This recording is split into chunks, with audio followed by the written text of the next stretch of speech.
I felt like I was in hell. It was profoundly isolating. And I felt like I was experiencing kind of a room of life. Like if life is a house, there's this room like in the basement that you know is there, but you might go down and tiptoe and look in sometimes, and you'll close the door and run upstairs. And I was living in that room. So today's guest, Mari Andrew, is a full-time illustrator and author who came to her art and her work and her commentary on sort of the human condition later in life. She actually started doing it on the side as a way to pull her out of a really dark place after a very big personal loss. And over a period of years, that sort of form of therapy turned into something that gained a global following and became her profession. She now actually shares her art on a daily basis on her Instagram account, among other places. You can find her actually at Mari Andrew, and we'll, of course, include a link in the show notes to that. And really excited to dive into the story, where she came up, how she spent her life navigating between these two split sides, the practical and the passion-driven, and even explored, everything from marketing to theology before landing on what she's up to now, and then diving into what's driving her at this moment at this season in her life. I'm Jonathan Fields, and this is Good Life Project. So we're hanging out in New York City right now, and I want to dive into the last handful of years because it sounds like it's one adventure piled on top of another adventure on top of another adventure. But I want to take a step back also. You grew up in Seattle. I did. And It's funny because I've seen you, I don't remember where I read this, but I remember seeing you write somewhere that you grew up in Seattle and you kind of looked at New York as like somehow that was your place, which is funny for me because I grew up in New York at a time where Seattle was everything. It was like the heartbeat of music. It was the grunge scene, Nirvana and Pearl Jam and like singles, exactly, all this stuff. And I'm like, oh man, I need to be in Seattle. Grass is always greener, apparently. I know. I think it is for everyone except me. I was the only child. Yeah. Big part of my identity. And so I just watched movies all the time and TV, and they all took place in New York. Yeah. It was like, what am I doing in this jungle out here? No one goes here. Everyone's in New York. I got to get there. So tell me what kind of kid you were. I think, being you have an only child, right? I do, yeah. Yeah. I can't say I do. We do. You do. Right. The royal you. Yeah. Yeah. It's a very specific way to grow up. I loved it. I think it had such an influence on what I do now. Yeah. I was very observant, very introverted, consumed a lot of media, books, TV, movies. I think I lived in a sort of adult world. I was always with adults, I was talking to adults. If I wasn't talking to adults, I was sitting there listening to adults and drawing and writing what they were saying. So, yeah. Were you, it sounds like you're in your head a lot. Were you a journaler also? Yeah, big time. Like a mad journaler? Oh, yeah. Yeah, for sure. It's funny because you get the sense of that from the work that you do now. You get the sense of somebody who's been processing her thoughts for a really long time. That's really nice. Yeah. Well, in a good way. Thank you. Right. Thank you. Yeah, I think being a kid who didn't have a whole lot of friends, and my parents were my very good friends, and my parents were really cool, and they would just kind of take me around with them as part of their lives, just whatever they were doing. They just kind of threw me over their shoulder and took me along. And I think that I got a real glimpse of the bigger world, but it wasn't a world I could access yet. So I was just an observer. I was just an audience member. Yeah. What are your parents, what did they do? My dad was a guitarist. Okay. And so musician. In Seattle. In Seattle. Yeah, exactly. Later San Francisco. And my mom, I think it's too late in life to ask what she does. She works with the computer. Mm-hmm. So I had quite a balance of the creative person who, in my mind, had a lot of fun, was kind of irresponsible. And I knew that I couldn't really do that because I was very responsible only child. And then my mom worked really hard to pay the bills. So I had quite a two really interesting examples. Yeah, that's kind of like the yin and yang. It sounds, to a certain extent, like there was also a bit of sort of traditional role reversal. Yeah. Would that be fair to say? Definitely. Yeah.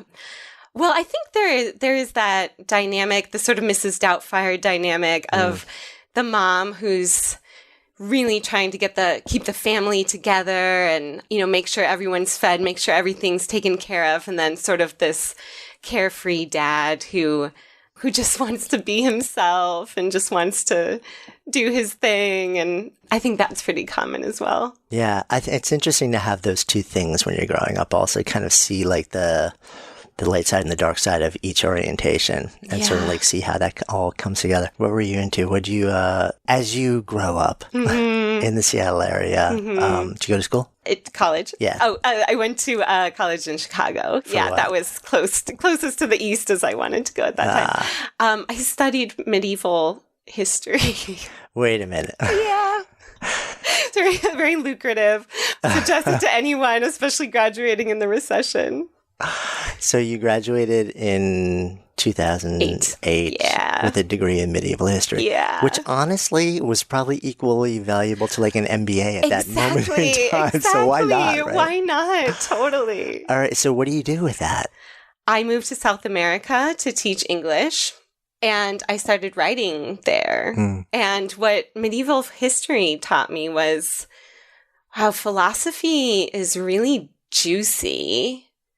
Religion's really juicy. These are actually really interesting, sensual subjects that the Victorian era kind of stomped on, but they used to be really cool and kind of sexy. And I was writing a lot about especially philosophy and theology while I was in South America because I didn't speak Spanish. I didn't have that many friends. So I started this blog about my adventures, and then it sort of turned into a blog about other things, just things I was thinking about spiritually and intellectually. Was that when you started doing that, was that more to process your own thoughts, or were you looking to say like, let me build an audience or something like that? I was just processing my own thoughts. Yeah.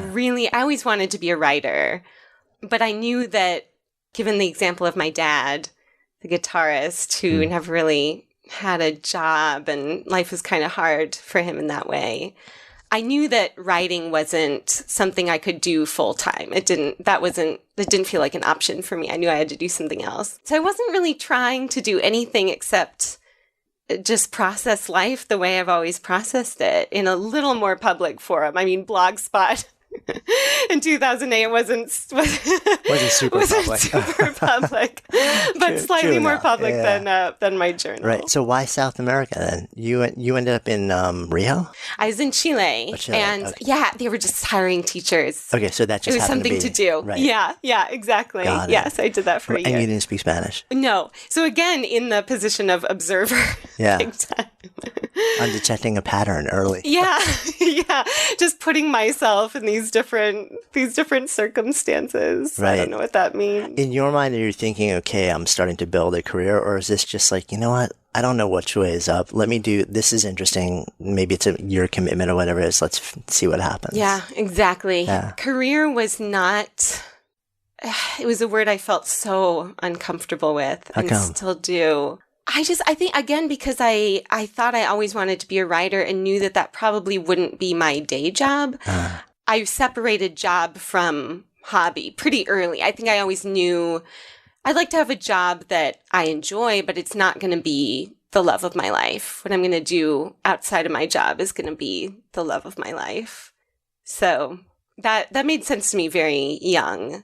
And so I was just looking for jobs that I liked. Which is so interesting also because the sort of like your generation, I hate to use the phrase millennials because there's not one, it's like a massive thing, but the knock on so many folks are like in their 30s, which I completely disagree with. But one of the sort of like the better sort of qualifiers very often is people are like, it is a generation which is fiercely purpose driven and they are committed to living out a strong sense of purpose in the work that they do and get paid for.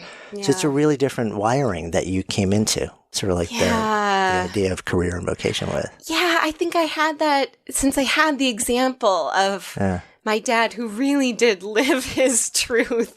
He just did what he wanted to do at the expense of practicality and stability.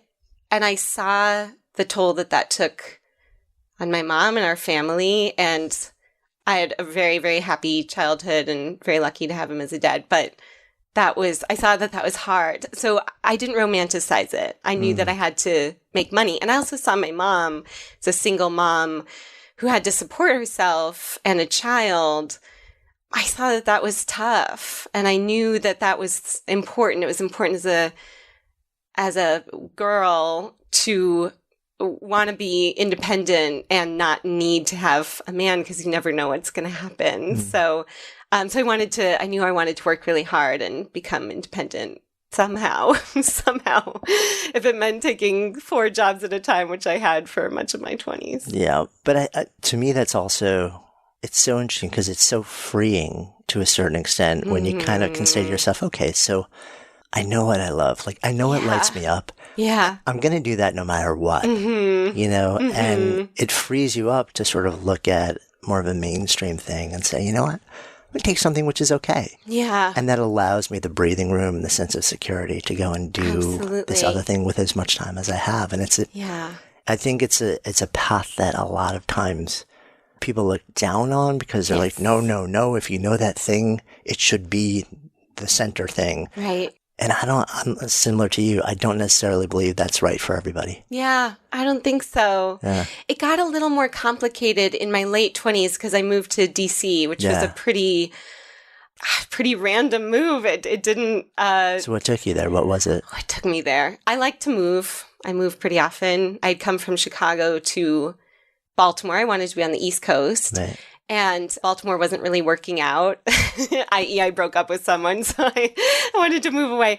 And DC was just kind of the big city, a little sister down there and a little more glamorous than Baltimore. So I thought, I'll live there in some fabulous brownstone. I think I was about 25. And it's a very expensive city, very ambitious city. It was very, very hard for me to go meet people at parties who would say, what do you do? And expect something a little more than, well, I'm a writer who works at a coffee shop. That wasn't really acceptable in DC. And I just remember about 2 years feeling really bad about myself. Like, so what am I doing actually? And I was working in a nonprofit. It wasn't paying very well. I wasn't really passionate about it. And I thought, I got to get something else. I got to get something else going. And that's when I started thinking, okay, I do think I want my career to align with my passions. And I couldn't quite figure out what that was going to look like. It was a very challenging time. Yeah. What were the steps? What were the sort of explorations you were making towards that? I made a list of things I was interested in. Big list maker. Yeah. I feel like I had something to tell the world, and I was figuring out how I was going to tell them. I didn't know if that was writing for publications, pursuing writing in a more professional way, or I did think about going to seminary. I thought about... Really? Yeah. Yeah, I was very interested in religion. I thought I had kind of something to say about it that might be a little different from the mainstream voice. How so? I'm taking a deeper into that. I'm curious. I always felt really at home in places of worship. And I think that was unusual for a young city gal who loved literature and progressive politics. I felt like I really understood church and theology in a way that I could maybe express a little differently for people and through creative writing, or I don't know, I thought about becoming a priest myself. I felt like I had a lot to communicate and I just didn't know what really made sense. And I did think a lot about the place of communication in healing. And I knew that the church had a lot of healing to do. And I thought I could maybe be a part of that. Meaning healing within the church community. Yeah. Mm-hmm, yeah. Were you brought up in a sort of faith-based household? Sort of. Yeah. I went to a Protestant church, not It wasn't something we really talked about. My dad was a very staunch atheist, so I also had that. Towed that line. Yeah, exactly. Yeah. And growing up as a teenager in college, I thought I was a little too smart to be religious. So that took me out of it. And then I had a great professor in college when I was studying medieval theology, which I really loved, which I really, really identified with. I had this professor who gave me a more holistic understanding of what religion could really be, what faith could be to someone's personal life. You know, I would say, like, whenever I see people singing, like closing their eyes in church, I don't feel that at all. I don't feel like I want to be a part of that.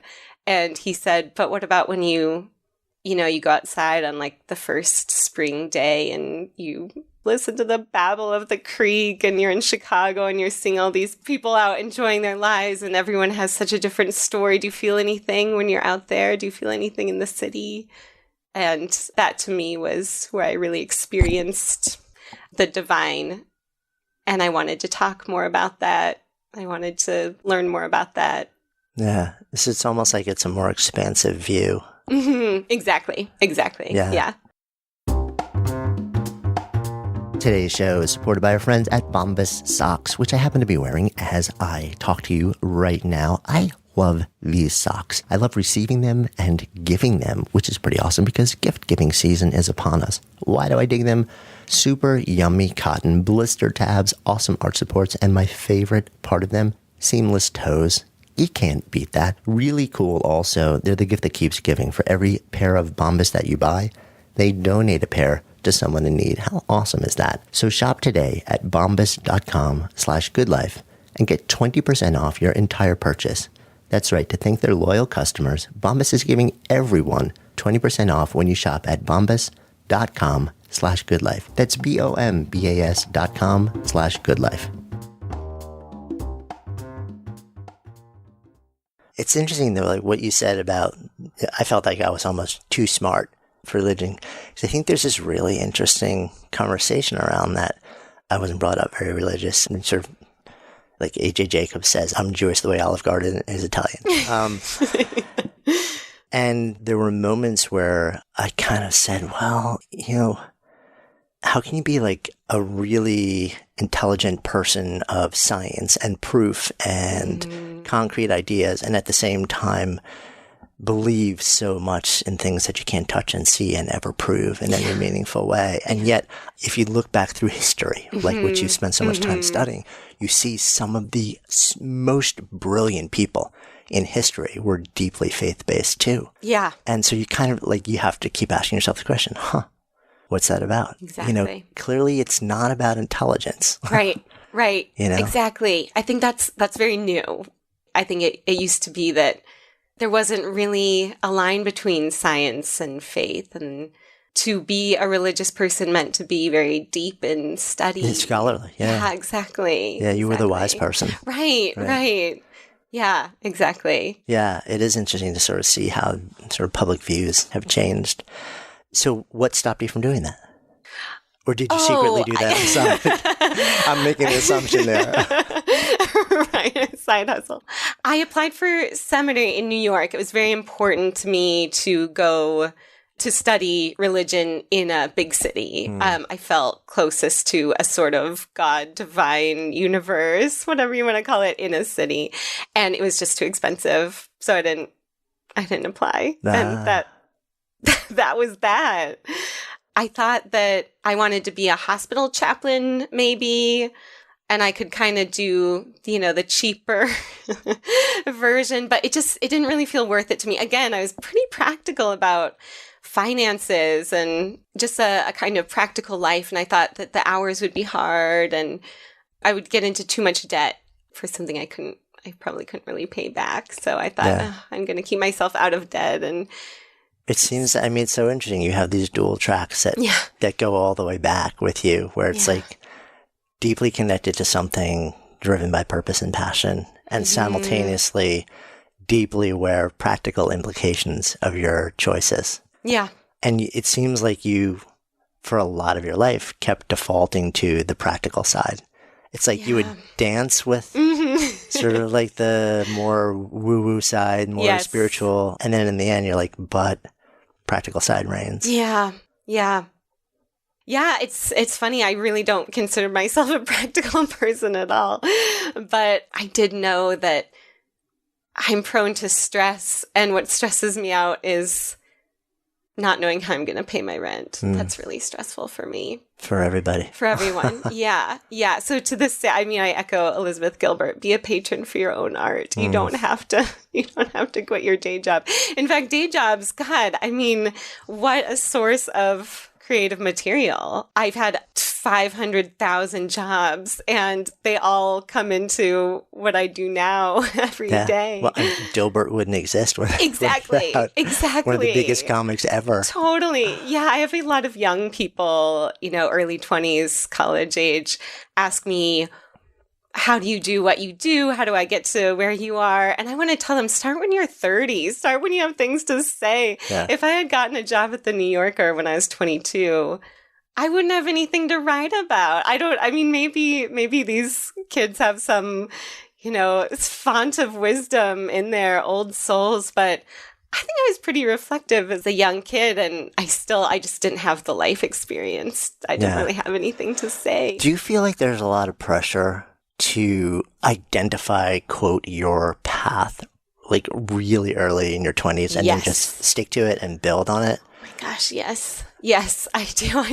Because I kind of think that's not a good thing. I think it's so hard. Yeah. I felt that so much. As a just really passionate, creative person, I really felt pressure to find my one thing, my one way of expressing what I had to give to this world. I mean, even now I do illustration. It's not what I've done.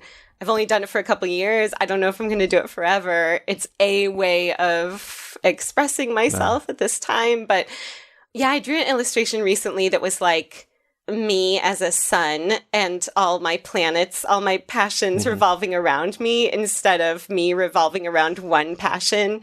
Because I think it's just too much pressure. No, I so agree. I feel like your 20s are made for just experimenting. Just like figuring out who you are, what you're about, and where that intersects with what the world wants and needs. Absolutely. And if that means running like 25 experiments in 10 years, do it.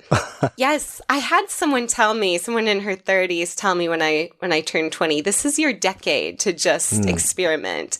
Date, move, try different jobs, be a little reckless, try different hairstyles. This is it. This is what you've got. So just use it. And I felt very lucky to have that advice kind of guiding me. Yeah, no, that's awesome to be tapped into that. Yeah. So you end up in a series of different jobs that take you to late 20s. Coming into 2014, 2015, what were you up to? I was managing a boutique in DC. I always liked fashion, so kind of wanted to get into that. I was doing some marketing for them. They didn't have much of a social media presence, so I read some books about marketing and realized, I think I kind of like this marketing thing. Maybe I could do this as a job. Like I hadn't really had a legit job before. And I thought, maybe I can get a job marketing for some companies. So I actually did that. I started at a nonprofit doing marketing and really enjoyed writing for a living. It was amazing to me that I could actually get paid to use these skills I'd been building for a decade, where I was very observant, and I think that I knew a lot about different demographics of people, and I could kind of speak to them, and I felt very valuable. It was the first time I'd felt very valuable at a job and felt like, I think I've kind of found my thing. So yeah, that was a good experience. And then that year was 2015, Valentine's Day. My dad died. Not unexpected. He'd been sick for a couple weeks. We were estranged at that point. But what I didn't realize about death is that I don't know if this is the right, I don't know enough about icebergs, but it feels like, it's kind of like an iceberg where all the emotion all the intimacy you had with someone when they're alive, it comes out after they've died. So the same emotion that you feel toward them, whether you're very close or you're estranged, and you still have that intense relationship, even if you're not speaking, that carries over after death. So even though we weren't close because we weren't talking to each other, I think we probably thought about each other constantly because we were always trying to figure out this relationship. So after he died, it was extremely difficult. I think it surprised my friends how difficult it was for me.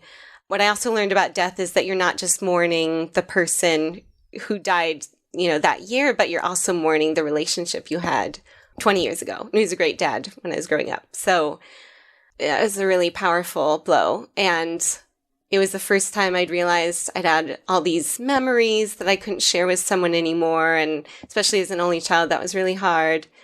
At the same time, I broke up with boyfriend who I was very close to, and I just sort of felt like these men were abandoning me. They were just leaving me. And then I had some health issues right after that and had to stay at home for like 6 weeks. And I felt like I was at the bottom of a pit. I just felt like I'm at the bottom of a well and no one's here. There's no ladder.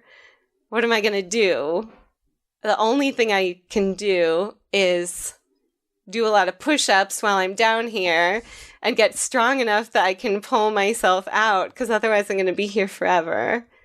And so that's what I started doing through hobbies, starting new hobbies. What did that look like? Well, I watched this documentary called Happy, I think. Have you ever seen that? I have, yeah. It's a great documentary. And something I learned from that, and I think that was during the kind of happiness. Yeah, everyone was all into over being the happy. Signs of happiness. Exactly.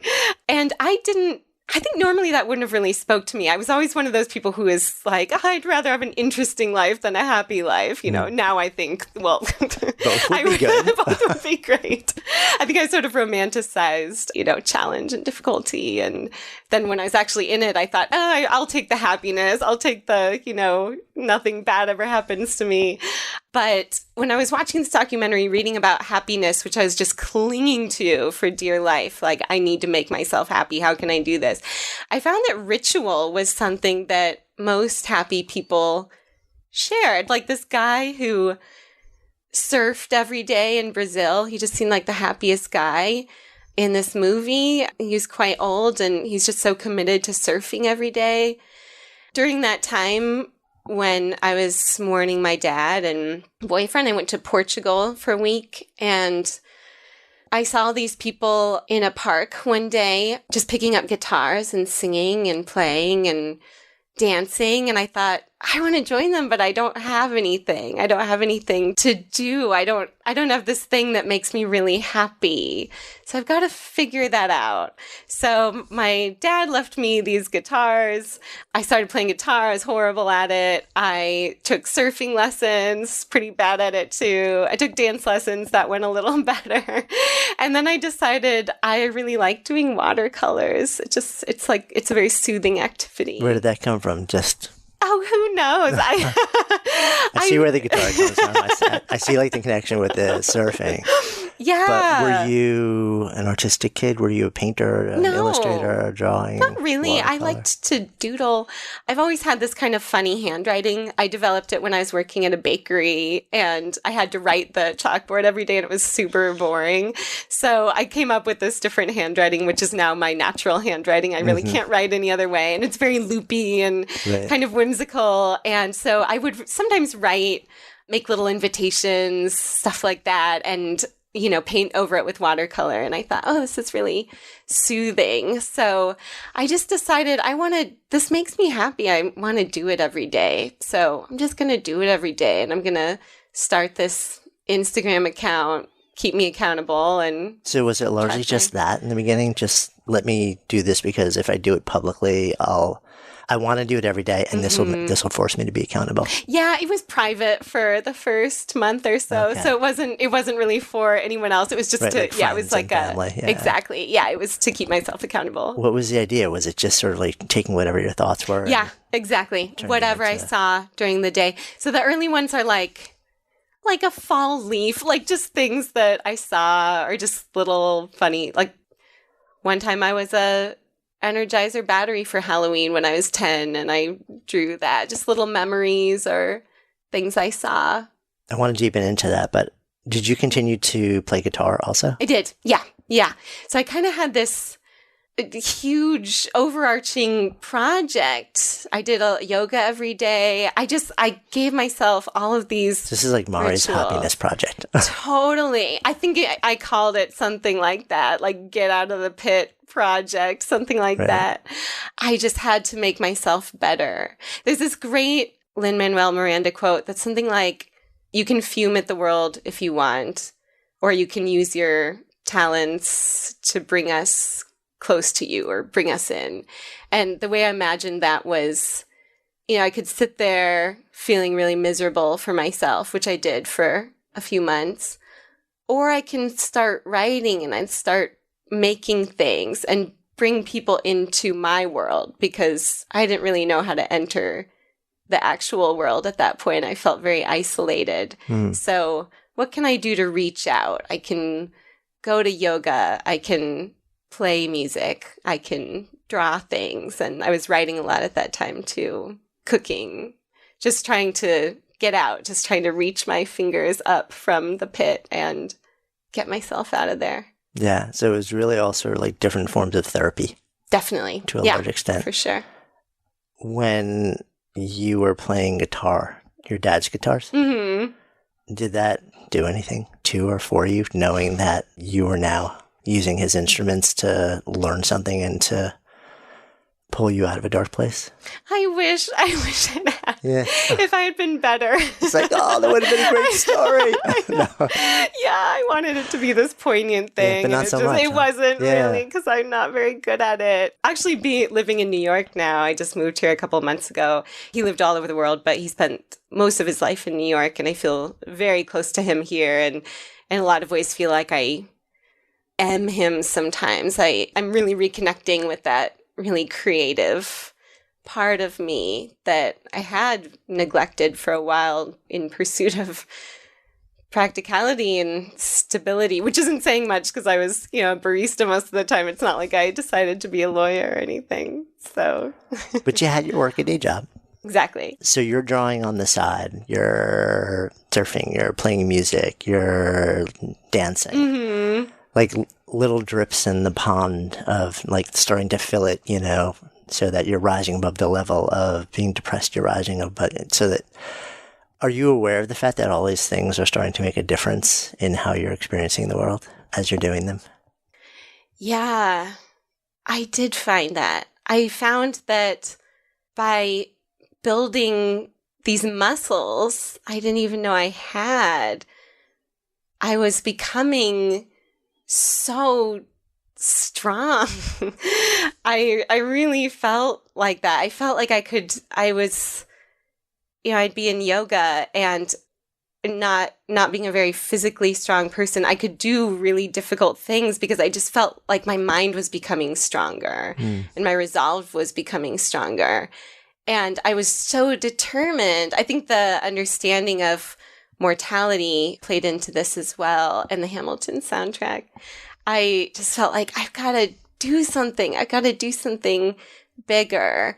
And when I was doing all these different things, it was like, man, no one could say that that I didn't try. I'm trying so hard to make myself the best self I can be. I was so determined to do that nothing even really mattered to me, publicity, anything like that. Yeah, I mean, it's interesting also that your approach to coming back to life was less about thinking it through or talking about through. It was doing your way into a different place. Yeah. It was like, let me just act in all these different ways let me do things that put me into a generative state. Yeah. and then just see what happens, see how that affects me. Exactly. Totally. Yeah. Totally experimental. Yeah. And I think it's so interesting to do it that way also, because then it's almost like the philosophy underneath that is, rather than think and talk and I'll get back to a place where I'm happy, let me just experience, like do things that give me these momentary bursts of it right now. Right. Right. Yeah. And then maybe it'll all add up to sort of like a persistent shift. Yeah. Absolutely. Let me put happiness on the calendar and see how it goes. Yeah. So you start really with the illustrations. That becomes like a daily thing. Mm-hmm.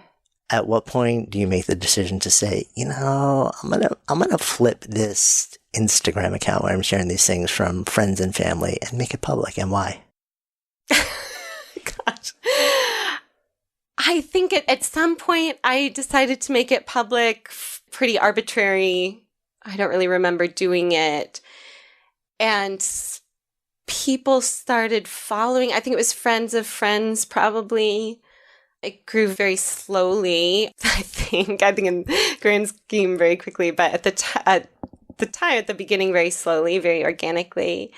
And I remember there was one post one time that got 100 likes, and I just couldn't believe, I couldn't even fathom 100 likes. I thought that was going viral. I was like, what are people...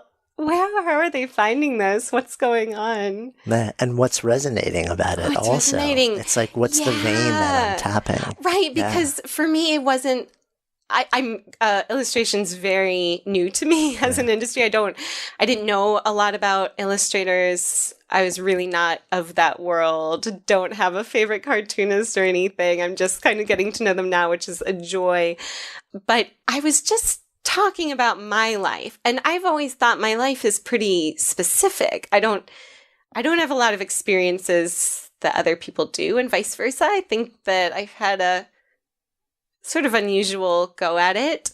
And I was drawing things that only happened to me, very specifically happening to me. And yet people were saying that this was relatable to them. That was kind of unbelievable to me. It still is unbelievable. Yeah. I mean, it deals with, I look at your illustrations and I'm like, oh my God, she's in my head. That's amazing. Right? And I'm a 51-year-old dude. So I totally get that. But I think it's also so interesting, right? So, over the last essentially 2 years now, you've built a massive global audience for your work. And what's so interesting is, if you had gone back a couple of years, one of the questions I'm sure you get all the time is, there are a million people who are like illustrators and artists, and they're trained and they're beautiful. And like, who am I? Yeah, totally. To have something to say. Nobody's going to care. Yeah. And when you do what you do and you say, you know what? There is still space for your lens, your voice. Yeah. Yeah. Yeah, that's remarkable. I know that I'm not good at drawing. And that's why they're pretty text heavy, because I think I But you have the awesome loopy. Loopy handwriting is all I have. Developed when I was in the bakery. Exactly. Yeah. It still boggles my mind why people want to hear what I have to say. I just think we're all like way more similar than we think we are. I think it comes down to that, which is very comforting. Sometimes I'll put something out there that's so specific to me, and I just think no one's going to get this, and that's fine. It's totally fine. This is really for me to process, and those will be the most popular. And it's like I'll talk about things that really have only happened to me, and I think when you're talking about anything specific, there's the essence, of course, underneath it, and I think most of us have pretty similar feelings. We're all human. That's the thing. It's like, and fundamentally, everyone experiences love and sorrow and angst and anxiety and fear and uncertainty. And, you may be illustrating a scenario where that triggered this for you. But like a billion other people have experienced that identical emotion or state, Yeah. just triggered slightly differently, but they can connect with the emotion. And when you share it in a way where you're like, I'm not alone. It's funny because I look at your work and to me, because I'm always trying to, as an artist, as a creator, as a maker, and then also as like a marketer and entrepreneur, I'm always trying to figure out what's happening here that so many people are responding. And I feel like one of the big things is that when people see your work, it's a daily reminder that they're not alone. Yeah. It's really nice. Do you sense that?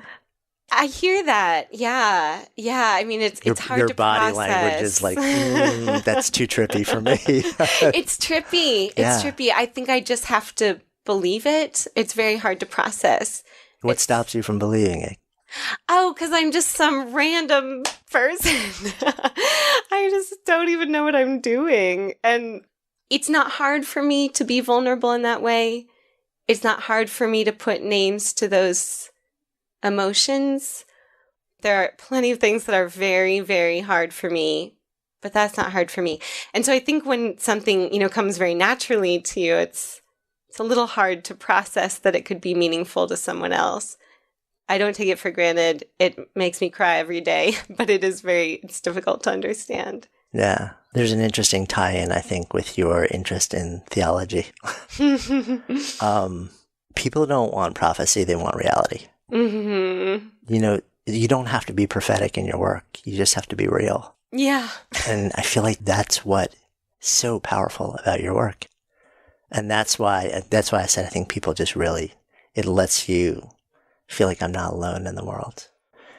And I think it's also, I'm curious how actually, because you're very conversational around your work, and I'm sure a lot of people look to you for advice. How does that land with you? Oh, yeah. I don't know. You guys need to just see the body language. It's oh God, ask somebody else. Somebody else. There's so many good writers out there. Read their books. Yeah, I don't know. There's nuggets of wisdom I've taken from other people, and that's what I cling to. Yeah. One part of the other thing that I love also, and we're sitting in our studio here, and actually a couple of things on the walls are from an old friend of mine, Lisa Congdon, who's an illustrator who came to art in her early 30s also, having considered herself the non-artistic kid in her family. Oh, it's great. And I love when people demonstrate that you can come to this at any point in your life. You don't have to have been doing this when you're 5 years old. Oh my gosh, totally. You can express what's in your heart and matter and have it resonate with people. Yeah, for sure. For sure. And like I said before, just having having lived a life, my friends would tell me when I was in the depths of mid-20s confusion and especially career insecurities, they'd say, you're just getting material now for your novel that you'll write later. And so they knew it was coming long before you did. I think so. Yeah, I really appreciated that. And that's what I always tell people is you're just getting material now and you're going to use that. I use that all the time. I think something very lucky about the way the body I was born into is I have very good emotional memory. And it's always used to drive me nuts because it makes me hold grudges. It makes it very hard to forgive people because I can remember how exactly I felt when something happened. And it's hard to forgive people when you have such a good memory of the feeling. Memory. Exactly. Yeah. Very visceral. I can put myself right back there. And now it's very helpful for my career. I can put myself back in being a 12-year-old. I can remember exactly what that's like and draw on many times of life that were very painful and difficult. I can really just jump right. I can just put on a song that I was listening to at the time and get right back in that space. I bet the journals are probably also super helpful. How much of your material comes out of your sort of modern everyday life versus stuff where you're sort of flipping back through journals and recalling, this? Yeah, it used to be every day. It was very real time. Whatever I was going through at that moment, you could know what was going on in my life. Now I draw back. I'm in a pretty pleasant time of life right now. I have a book coming out, which is so special. My dream come true. I'm living in New York, my favorite place in the world. I feel pretty untethered. I have a lot of freedom. I'm getting to travel.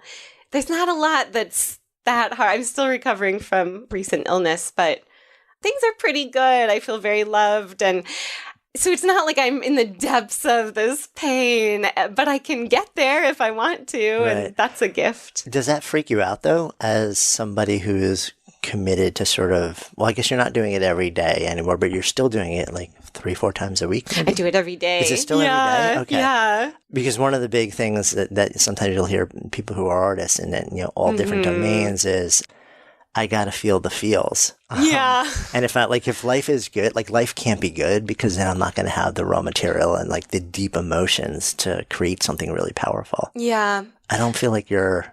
No, I tapping could into have that vibe. I could have a very boring rest of my life, and I think I have enough material.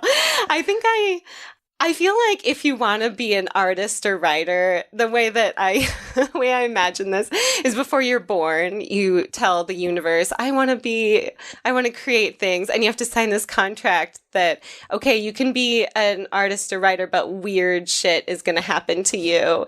And you just have to take that and run with it. You just have to be grateful that it's material and you're understanding the human condition a little more. And then you get to use that material, but that's going to happen to you. So I feel like enough has happened to me that I'm all set. And I also feel like more weird stuff is going to happen to me. I don't think there's any shortage. So I can just enjoy a pleasant time. You don't have to manufacture anything. Exactly. It's like the universe has got you covered. They've got me. Yep, totally. Got it. So you start to sort of to offer out your art and your thoughts and your creativity on a daily basis. People start responding on a bigger and bigger level, and you, a massive, very substantial global audience. What happens in your mind? At what point do you start to look at this and say, like, this has been my side thing. In fact, it didn't even start as my side thing. Right. This was just one of the things that was helping me come out of a dark place. Yeah. So I figured, like, it would be cool. And then it's starting to become something bigger and bigger and bigger. At what point do you look at that and say, maybe this isn't my side thing anymore? And how would that happen? Yeah.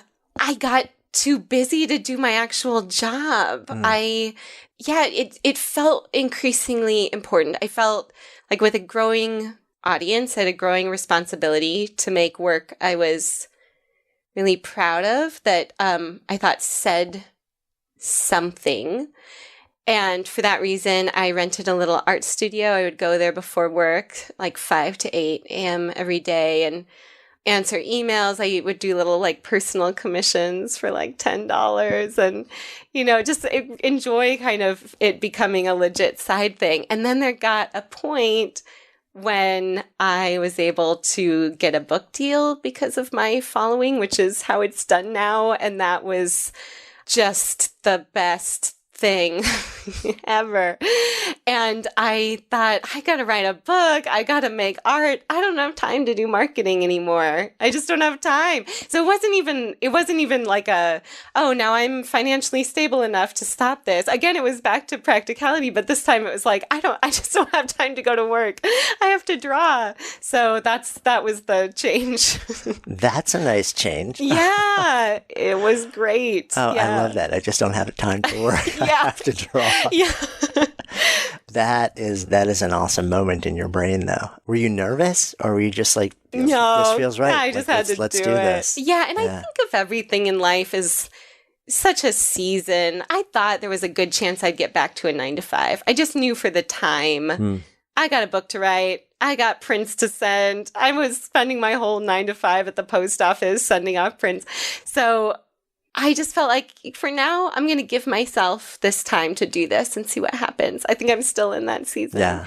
And I'd be happy to go back to a regular job. I'd be happy to do something else. Yeah.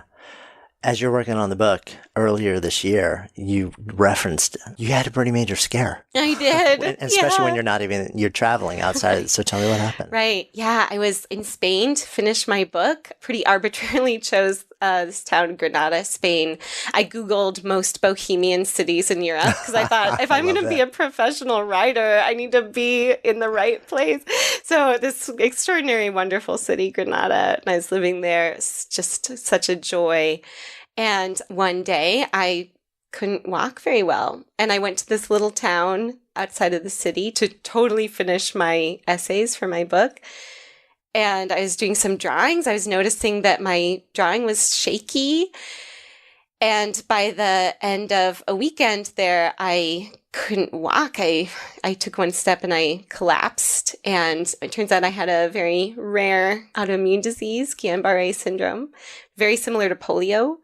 And I was paralyzed for a month, my arms and legs, which was a very fast recovery for the intensity of the strain I had. So you wake up basically one morning, go to a cafe to draw, realize you're losing strength, control in a hand. Yeah. And within a matter of days, you're in a hospital. Yeah. It was exactly like that. Paralyzed. Yeah. What in a country where you still don't speak Spanish? I still don't speak right, Spanish. You'd think I would have learned by now. Are you freaking out? Oh, yeah. I think freaking out it's almost too weak a phrase. I felt like I was in hell. It was profoundly isolating. And I felt like I was experiencing kind of a room of life. Like if life is a house, there's this room like in the basement that you know is there, but you might go down and tiptoe and look in sometimes, and you'll close the door and run upstairs. And I was living in that room, and I realized, wow, a lot of people live in this room. And that was by far the hardest part, is just realizing how many people live there and don't get to come out. And what is an identity of someone who can't move, especially someone who likes to make things and experience life? And so much of my identity was kind of based on my joie de vivre and, desire to just create and put things in the world and dance. And I'm just lying in this hospital bed. I didn't even have Wi-Fi. And you also don't, you don't know if any of this is ever coming back in the early days, especially, right? Yeah, well, I was lucky that they kept telling me, oh, it's just a couple more days. That was a great gift that they gave me. Did they actually know, or were they saying I think they that? didn't know. I think they probably would have told me, but it was such a gift. They would say, oh, you'll be out of here in a couple days. So there was hope in your There was mind. hope. Yeah. Yeah, which is really powerful for the mind. So I didn't think I was going to die. I just hated it. I just hated being there. And it really was hellish. Yeah. Your mom was still West Coast at that point? My mom came to visit me as soon as I only thought I was going to be in the hospital a couple days, and she flew because she's retired now and had that ability, again, such a gift, and she was really my caretaker for that whole time. So it takes about a month for you to slowly recover everything. Is there an understanding of what brings this on? It's totally random. Really? It's completely random. There are things that might have caused it, but it's just as random as it could possibly be. There was a time I really had to assert to myself, I did not cause this. There's nothing I could have done, because I did feel I was sort of victim blaming myself. If I just hadn't eaten this or been bitten by a mosquito or whatever. Right. Well, it's also because it's a syndrome, not a disease, right? Which is sort of like medical speak for it's a bundle of symptoms that we're not really sure where it comes from, so we'll call it something. Yeah, it's pretty mysterious, yeah. As you recover a month after that, is there any lingering thought of, or maybe I know very little about the syndrome, but is it in your mind, or is it part of the literature that, does this just go away and you're good for life? Or is this something that's sort of like a part of you for life and returns? Well, it can take a couple years to recover from. Wow. I'm still in recovery right now. Do you still feel some of the I do. symptoms? Yeah. Sometimes I'll just drop things, and it's pretty easy to explain. This is something I realized is it's pretty easy to explain a difficulty walking. Most people kind of understand that, but difficulty using your hands, there's not really a quick way to say that. If someone hands me something heavy and I can't get it, it's hard to say my immune system is eating the nerves in my hand, so I can't grab that. It's pretty, people don't really understand it, so it's kind of an isolating recovery, but I'm mostly back to normal. I am back to dancing, and I can't do that as well as I used to. I hear it can take a couple years, but it's not like once you have it, then you might relapse. I think it would be, to get it again would be as random as getting it the first time. Okay. So. And when, because I'm assuming you weren't drawing for... No, yeah, for a couple months. When did you feel like you started to get back to it, like you were back to who you were, or do you feel that way now? I think I'm different now. I still stayed in Europe for a while after I got out of the hospital, which was really, really challenging. As in the city of Lisbon, which, like New York, has a lot of walk-up apartments, and I was staying in one. I felt like the city, I've always felt very comfortable and happy in cities, and suddenly cities just felt so inhospitable to me. And one thing that was difficult is just turning the key of my apartment. That always took about half an hour to do. And the first day that I could just turn a key, I thought, I think I can maybe draw again. So the first drawing I came back with was the back of my head looking at all these people. And it was me thinking something like, oh, these people with their easy lives, like they don't understand what I'm going through. And I had little pointers to each one saying something that they might be going through, like the death of a loved one or lost job. And this was because my boyfriend was staying with me in Portugal at the time. And I was telling him, this is so annoying. I'm walking these streets. It's so difficult. Everything's so hard for me. I'm depressed. I'm dealing with post-trauma. I can't walk. This is terrible. And everyone's just so happy here. And everyone's like on vacation. They don't have a care in the world. And he said, don't you think they might be going through something too? You don't know. You don't know what's going on. So that was my first one back. Did people know what was going on if you vanished for a month? Yeah, I posted some old illustrations and kind of kept them updated. Right. I would write some thoughts about what I was going through and the difficulty of recovering and the need for empathy and my new understanding of resilience. Yeah, and at the same time, you're writing a book, which is not out yet, so I don't know what's in it. But I'm imagining, like, how does this play into that whole process for you? And also into, did it change what you're doing with the book? I did write some about the illness in my book. That was an addition. I think I wrote about themes of loss, resilience, empathy, things that I cover often in my illustrations, but I realized, wow, there was a whole lot more to know about these topics. And so I infused the insight that I got from being so sick and feeling so isolated into the drawings for the book, which I think makes it a bit more complete. So thank you, universe. Yeah. So, I mean, it's interesting when you kind of zoom the lens out now. You found this one medium and one platform where it's kind of like you are the priest. I know, like, yeah, I'm not the one who has like the big things to say and the deep theological things, but it's funny how it ties in, because when I think about the leaders of faith where I've been present during a sermon or during some thoughts or during a conversation or just witnessed a conversation between different people, the things that resonate most with me about those are the really simple stories that everybody in living every life can relate to and step into. And the slightest idea of how those stories reconnect you to your humanity and how they can in some way, you can experience them a little bit more joyfully or lightly or as vehicles to connect with other people. And effectively, that's what you're doing. Yeah, that's really nice. Yeah. You still have so much trouble owning that. If you guys could see her face, oh my God. I so appreciate that. I really do. That is your work. That is your work as you go into the world.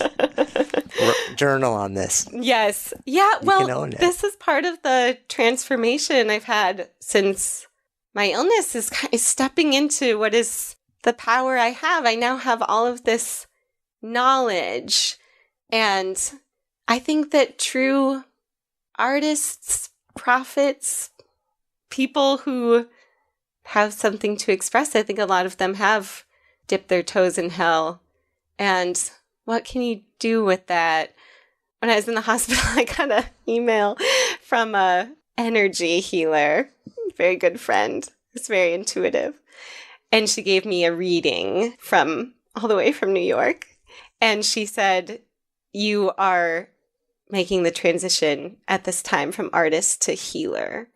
And your understanding of wounds is increasing right now so that you can heal other people. And so since then, I really have tried to give thought to what is a healer? What's the essence of a healer? How can I do that? Especially on social media, which is such a broken and murky place, full of wounds, full of chaos. What can I do to soothe that experience? And these days, full of vitriol. Yeah. I think that's part of what you've created also, is it feels like a bit of a place of refuge. Oh, that would be lovely. Yeah. I mean, but if you look at the comments, you have a robust community that talks amongst each other and to you. And it feels like it's an uplifting community. Like it feels like it's a place that feels safe for a lot of people. It does. Yeah. Refuge. I love that word. Yeah, I don't go on social media very much. I don't really check Instagram that often, but I know what's going on there. And I always try and think, what are people seeing a lot of right now? And how can I be the antidote? Like my most popular post by far was on Mother's Day. I drew a series of little bouquets for people who might feel forgotten, people who have lost mothers, people who are trying to be mothers, people who have bad relationships with their mothers. And on Christmas, I knew that people would probably see a lot of, Instagrams of presents and family. And so I drew a bunch of little candles for people who might feel forgotten on Christmas. And I'm aware of what people are seeing. And I am trying to say there's a place for people who aren't really in the mainstream over here. So I try to create that little home. It's kind of amazing to see, because I never understood the power to create belonging within sort of like a single social media profile and the conversation in there. And it's interesting when I see that happening with what different people are creating. So it feels like a good time for us to kind of come full circle. So as we sit here now, this is a Good Life Project. So if I offer that phrase out to you, to live a good life, what comes up? I think to live a good life is to pursue fun. And fun is so different from happiness. Happiness is so nebulous. What is happiness? When do you get there? But when you're having fun. And I think fun is kind of the beginning of resilience in a lot of ways. Right after I got a book deal, I took myself to Rio, best city in the world, besides New York. And I don't want to feed into any stereotypes about Rio, but I did get mugged first couple days I was there. And that evening, after getting a knife held up to me, I was a little concerned about going out. I was by myself, but I thought, Brazilians, they would be out dancing. That's how they would deal with this. They would just go out dancing. And when I was in the hospital, my best moments were having little dance parties in my wheelchair with my mom. And these little ways that you can lift yourself up are usually in the pursuit of fun. When you're having fun, you're much less likely to judge other people and, stew over what you don't have. When you're having fun, you don't care about that. Thank you. Thank you. What a treat. Hey, thanks so much for listening. And thanks also to our fantastic sponsors who help make this show possible. You can check them out in the links we've included in today's show notes. And while you're at it, be sure to click on the subscribe button in your listening app so you never miss an episode, and then share the Good Life Project love with friends. Because when ideas become conversations that lead to action, that's when real change takes hold. See you next time.